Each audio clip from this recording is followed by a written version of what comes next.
CIG just wrapped up a vehicle Q&A on Twitch. We're going to summarize and discuss it now.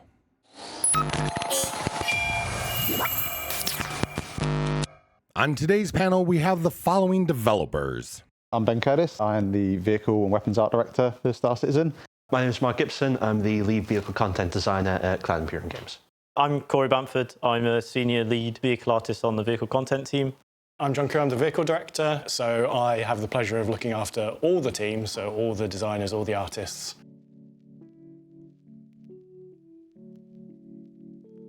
The beginning of the stream talked in great lengths about how vehicles are made, why certain decisions are made, and which vehicles are chosen. This is something that if you've been around for a while, you already know. They discuss about how it starts with designers coming with the briefs needing to be approved, concept teams then making the words into pretty pictures and concept arts. Then the vehicle art team turns them into 3D images, etc., etc., etc.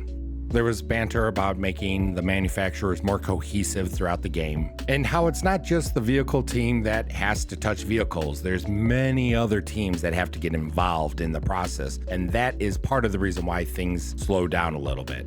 And then the developers took this opportunity to once again quash the idea that certain manufacturers are only handled by certain studios. For example, RSI is not handled only by the USA team. Contrary, the developers are really cognizant about trying to swap things around so that the art teams don't get bored and tunnel vision working on the same manufacturer over and over and over again.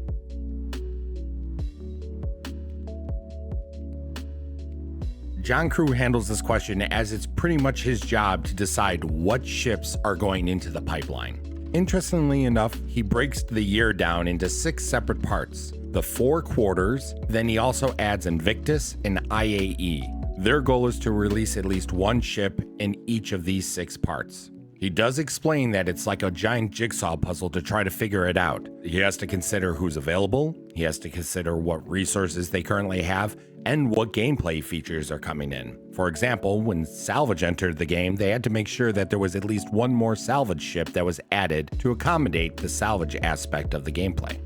He does explain that with 4.0 on the horizon, a large amount of resources are being allocated to that release. And while he doesn't go into great detail, he does mention base building at this point.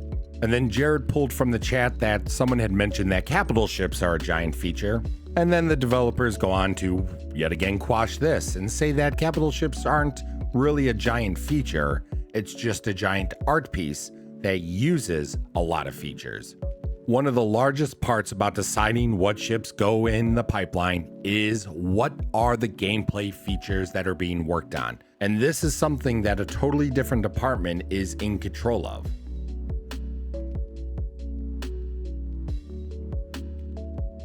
Simply put, there's no one answer. It really depends on who you're talking to within the vehicle team. Designers will prioritize functionality and usefulness of a ship, while the art team would care about other priorities.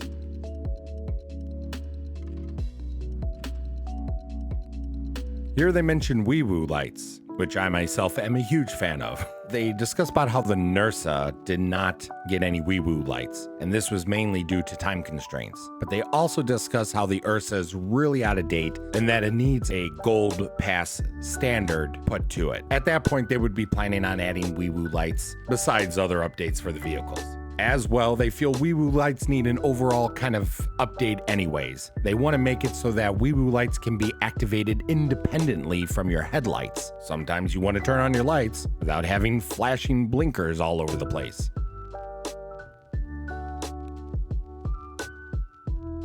John answers this question once again by talking about vehicle development. It depends on the size, the scope, and also what gameplay is coming in. As well, sometimes a new concept is easier to work on than an older concept that's out of date. Speaking of out of date, John also says that the backlog needs to be revised so that those ships can be updated with components and other features that have come into the game since they were originally created.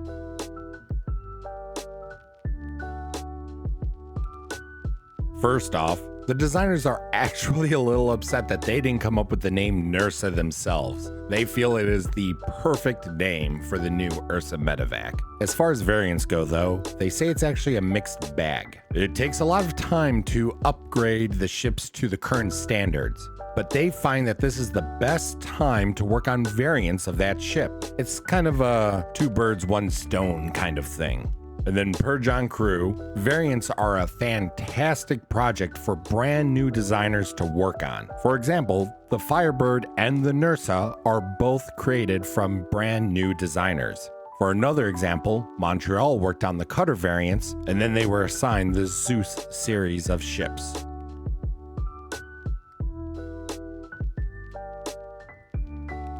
The developers pretty much explain that there are different levels of modularity.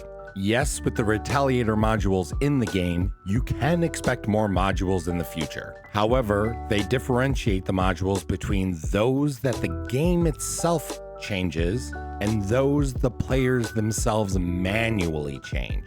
Right now, the only tech for modules that are in the game are for those where the game modifies the modules through the vehicle manager. So any ship that's going to accommodate those modules in the future should include them when they release. Certain ships like the MPUV are not going to be module yet because the player is responsible for making those changes manually.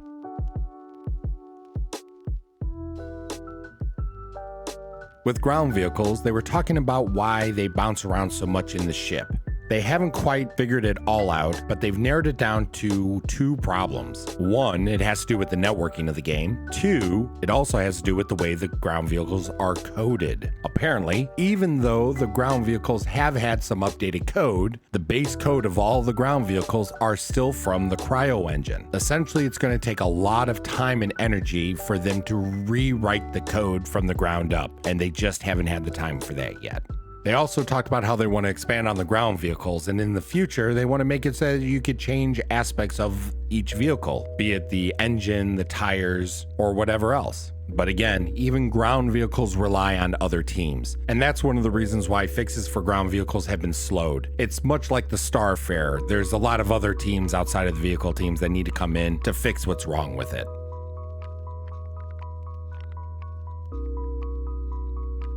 Jared goes into Space Dad mode here and explains that Rick Porter, who was part of the team that originally designed the medbeds, said that they were always intended to work this way. However, when medbeds were originally put in the game, it was decided that that feature would not be included at that time. Now that Death of a Spaceman is closer than ever, they really wanted to get medbeds back in the game with their original intended use, so this way they can get all the tweaks and balancing done now. Even though Death of a Spaceman is closer than it ever has been before, this does not mean that Death of a Spaceman is coming soon. All this means is that it's more and more on the minds of the developers.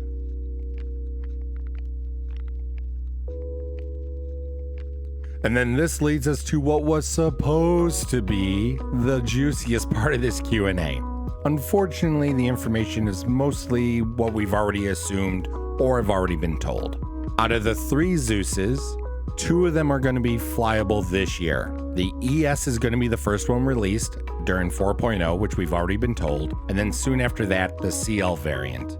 The MR will not be released until the following year. The Legionnaire was delayed. Originally was supposed to be coming in by this SitCon. Unfortunately, due to gameplay features, it had to be pushed further out. There's going to be another Saber variant, and they specifically said that this variant is going to be most likely what we assumed the Firebird was going to be. And there's obviously some other ships that they can't even hint at. They further confirmed that they are working on upgrade passes to ships. They've also taken the top 10 most popular multi-cruise ships that are in the game and have physicalized their components and given them a resource pass. They mentioned that 4.0 did take up a lot of resources. There's going to be a large vehicle update and component pass during that time as well. The Polaris will be flyable for IAE, which most of us kind of assumed, either SitCon or IAE. And then Jared genuinely accidentally released the information that for DefenseCon this Invictus, there will be a new Drake concept ship for sale. No hints onto what kind of ship that will be though. And that, adventurers, brings us to the end of this recap. Thank you for joining me on this video, and I hope you've learned something new. I definitely did. If you found this useful, please leave me a like down below and consider subscribing. I am on my journey still to 1,000 subscribers. I will see you this Invictus, and until then, adventurers, bye-bye.